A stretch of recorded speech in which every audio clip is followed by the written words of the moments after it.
Selamat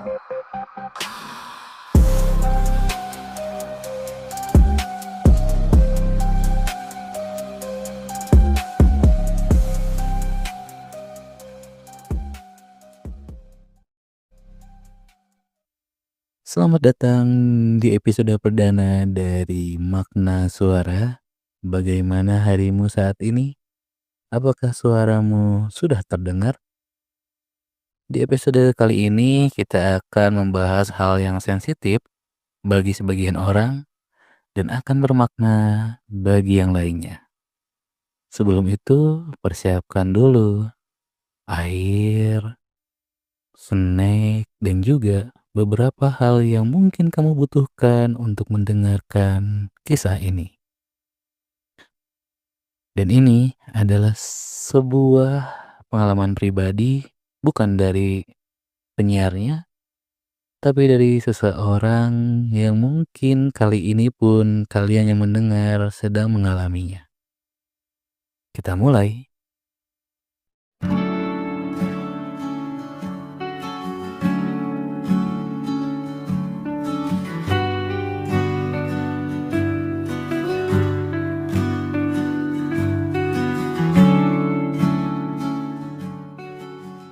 Kenapa ya? Orang bisa pergi dari dunia, tapi nggak pernah benar-benar menghilang. Gue pernah ngerasa kayak figuran di hidup sendiri. Kadang juga kayak tokoh utama yang dialognya disensor, lalu penontonnya bubar sebelum filmnya kelar. Dan lo tahu suara apa yang paling kencang? Bukan petir, bukan klakson, tapi isi kepala sendiri.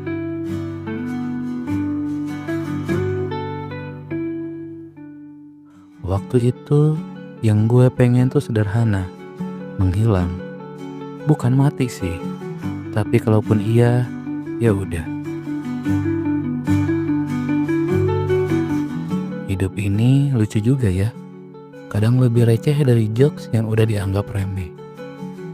Tapi begitu lo pengen nyerah, semua alam semesta seperti ngasih kode.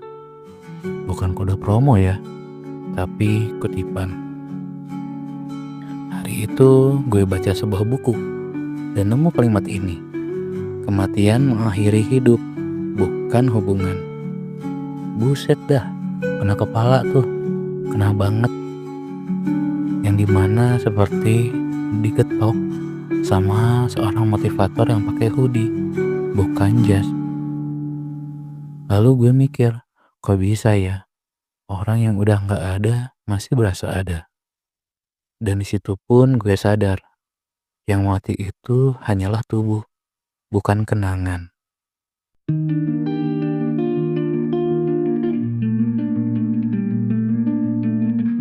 Tubuh bisa dikubur, tapi perasaan, dia tuh bandel, sebandel noda di pakaian.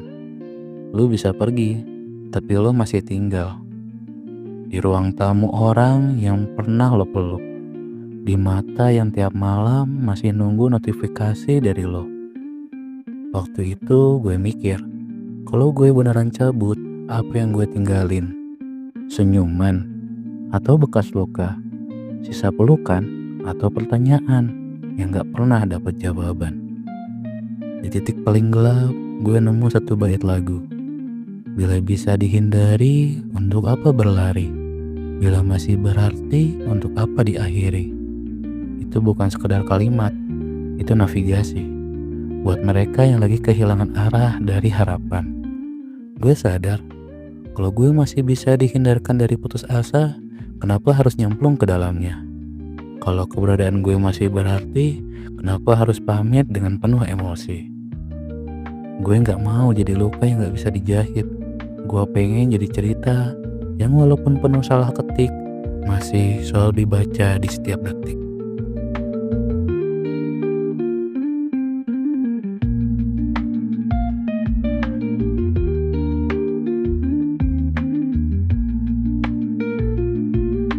Dan kalau lo yang dengerin ini sekarang lagi sendiri, lagi mikir buat pergi diam-diam, gue mau bilang, lo masih ada karena lo masih dibutuhkan, dan lo masih hidup karena cerita lo belum selesai. Dan suatu hari nanti, kalau emang waktunya pulang, pergilah dengan tenang, bukan dengan kecewa yang menggantung dalam pelukan. Karena yang mati itu raga, tapi rasa itu nggak pernah mati, nggak akan ikut dikubur sama lo yang udah mulai sendiri. Sekian dari gue, tetap hidup dan tetap hidup, walaupun kadang harus berebut nafas yang kau hirup. Sampai jumpa di episode selanjutnya, karena setiap kisah selalu ada